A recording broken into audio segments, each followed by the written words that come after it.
Hey guys, and welcome to a potential Man City team for the 2013-14. This is just some rumours that are going around on the internet of players that they could potentially be buying, and it's not the first team, it's not the last team. I say this all the time because some person complained that I Frank Lampard not there while he's there, and it's like it's trying to get complicated here.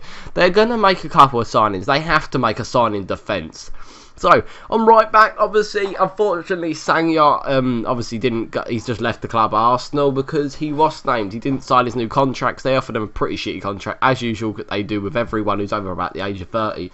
I'm not saying Zabaleta's crap or anything, but personally, I think Zabaleta's really, really good. He's been one of the best, but also so Sagna, but he's not been connected. He said that he's not been connected in any way, or there's no sort of communication between them, but I reckon he could go to a club such as Man City, who are looking for a right back, just because if Zabaleta gets injured, they have no real proper backups, like, for a decent right back. For some reason, James Milner's been playing right back for England, so fuck knows what's going on there. God knows if that if that happened, if he turned out to be Man City's right back, they would lose the league. Even having on the pitch is bad enough, but still. Literally, they've been going for Mangala for seasons on end now, and the guy just doesn't seem to want to join. Or, I don't know, it might be Porto doesn't want to sell, I'm not sure, but they really, really do want a centre-back. I think it was in the last transfers, they did try getting the duo together, Fernando and Mangala together, but turned out Mangala, I read something somewhere where he said he doesn't want to go to Man City, and I pretty much don't blame him, to be honest. Like, how many players have they got now? And like, it's like Jovetic. If he went to Arsenal, he would have got played every single time, every single game pretty much. But when he went to Man City, he's played like 1 or 2 games. I know he's not very match fit or anything because he barely ever gets played. It's the same with Mangala. Like, he would rather go to Manchester United, which God knows why, or Chelsea, I think I read somewhere, which would be an amazing buy for Manchester United, especially with the way their defensive is going. But according to him, he really doesn't want to go to Man City. Benashia's just a bit of a rumour I just saw around on a couple of internet pages saying that he's had an amazing season in the Serie A, but he has no way he actually wants to leave.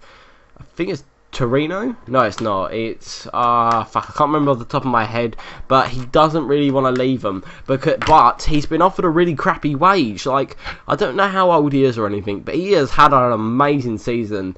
He's proven that by obviously doing such good in defence and stuff, and he's picked up a lot of informs in FIFA. That obviously means nothing. It means that he's done well in one game, but picking up a lot of informs in FIFA doesn't really happen. That was it. He plays for Roma.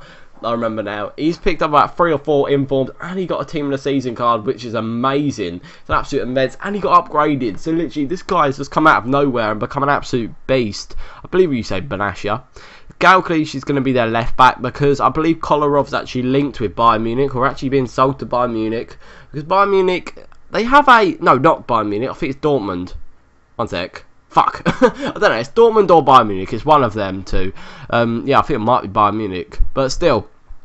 Kolarov's probably linked away, but personally, Kolarov's not the best left back in the world. He's got an amazing shot on him, but that's really all.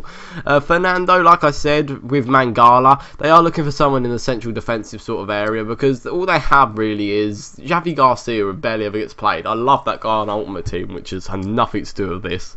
And they've got Yaya Toure, he's a god, literally. He's like owns that midfield. Personally, I think he's probably the best CDM at the moment in like the BPL easily, and he's an absolute beast. But Javi Garcia doesn't really much get played, and Fernando's quite young. I'm guessing he's done a pretty decent well because Man City seem to want to get him. Same with like Demichelis, like he was a bit of a flop, but he's starting to build his way up. But I don't know what's going to happen there. But obviously Fernando looks alright, I guess, on Ultimate Team. He's never really like got anything special like team of the season cards or anything as far as I know, but I guess Man City want to get him with Mangala. They did want to try and get them, both of them, last transfer window, but that didn't come about.